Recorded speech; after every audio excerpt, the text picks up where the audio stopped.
କୁହାଯାଏ ଦୃଢ ଇଚ୍ଛା ଶକ୍ତି ଓ ମନୋବଳ ଦ୍ୱାରା ସବୁକିଛି ହାସଲ କରାଯାଇପାରେ। ଅଭାବ ଅନଟନ ଆଗରେ ହାର ନ ମାନି ନିଜର ଲକ୍ଷ୍ୟସ୍ଥଳକୁ ପହଞ୍ଚିବା ପାଇଁ ନିରବଚ୍ଛିନ୍ନ ଭାବେ କରିଥିଲେ ଅଭ୍ୟାସ। ଆଉ ଶେଷରେ ଅକ୍ଲାନ୍ତ ପରିଶ୍ରମ ଆଣିଦେଇଛି ବିଜୟର ସ୍ୱାଦ। ସାକାର ହୋଇଛି ବହୁଦିନର ପ୍ରତୀକ୍ଷିତ ସ୍ୱପ୍ନ। 38ତମ ଜୁନିୟର ଏଥଲେଟିକ୍ସ ଚାମ୍ପିୟନ 2023 ପ୍ରତିଯୋଗିତାରେ 200 ମିଟର ଦୌଡ଼ ପ୍ରତିଯୋଗିତାରେ ସ୍ୱର୍ଣ୍ଣ ପଦକ ହାସଲ କରି ସମଗ୍ର ପଶ୍ଚିମ ଓଡ଼ିଶା ସମେତ ବରଗଡ଼ ଜିଲ୍ଲା ରାଜ୍ୟ ଏବଂ ଦେଶ ପାଇଁ ଗୌରବ ଆଣିଛନ୍ତି ବରଗଡ଼ ସହରର 10ମ ଶ୍ରେଣୀର କୁନି ଛାତ୍ର ପ୍ରତୀକ ମହାରଣା। ତାମିଲନାଡୁ କୋଇମ୍ବାଟୁରରେ ଆୟୋଜିତ ଖେଳକୁଦ ପ୍ରତିଯୋଗିତାରେ ଛାତ୍ରଙ୍କ ଏଭଳି ସଫଳତା ନେଇ ବେଶ୍ ଖୁସି ଛାତ୍ରଙ୍କ ପରିବାର ଏବଂ କ୍ରୀଡ଼ାପ୍ରେମୀ। ସେ ଆଗରୁ ରାଜ୍ୟସ୍ତରୀୟ କ୍ରୀଡ଼ାରେ ଦୁଇ ଥର ସ୍ୱର୍ଣ୍ଣ ପଦକ ହାସଲ କରିଥିଲେ। ଛାତ୍ରଙ୍କ ପ୍ରତିଭା ଆଗ୍ରହ ଏବଂ ଉତ୍ସାହ ଦେଖି ପରଦା ପଛରେ କୋଚ୍ ଶିବ ମିଶ୍ର ଛାତ୍ରକୁ ଦେଇଥିଲେ ମାଗଣା ପ୍ରଶିକ୍ଷଣ ଓ ଆର୍ଥିକ ସହାୟତା, ଯାହା ଛାତ୍ର ପ୍ରତୀକଙ୍କୁ ଆଣିଦେଇଥିଲା ବିଜୟର ସ୍ୱାଦ। घरे माँ बापा मुई नानी नाना मामा रहसन। माँ बापा तो बलांगीर रहसन, बापा प्राइवेट सेक्टर जॉब करूछन। मुई फर्स्ट 2017 मसीह सार पाखे आसी सार सार से टाइम 2017 में शिव सार पाखे आसी सार शिव सार से कि रिलायंस सीसी कार्यरत थे ट्रेनिंग देते सार मझी बरगढ़ आसी मतलब ट्रेनिंग जन मझी रिलायंस के भी नहीं बाहर रखी ट्रेनिंग देते।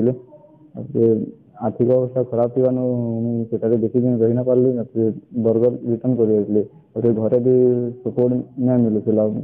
बापा एकला कमाबार लोग बोले घर के देखला स्पोर्ट्स के देखला सपोर्ट मिली ना करूला।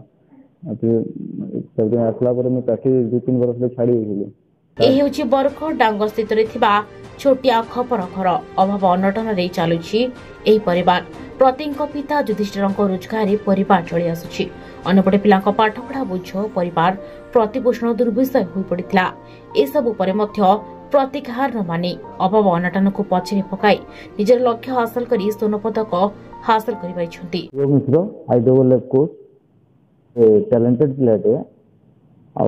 फास्ट मो पाक आसला से माने 2017 मुई भुवनेश्वर एचपीसी और किट एंड किट कार्यरत थी।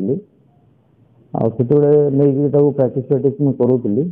से टाइम कोरोना आसला। कोरोना पर मुझे पठेदेली।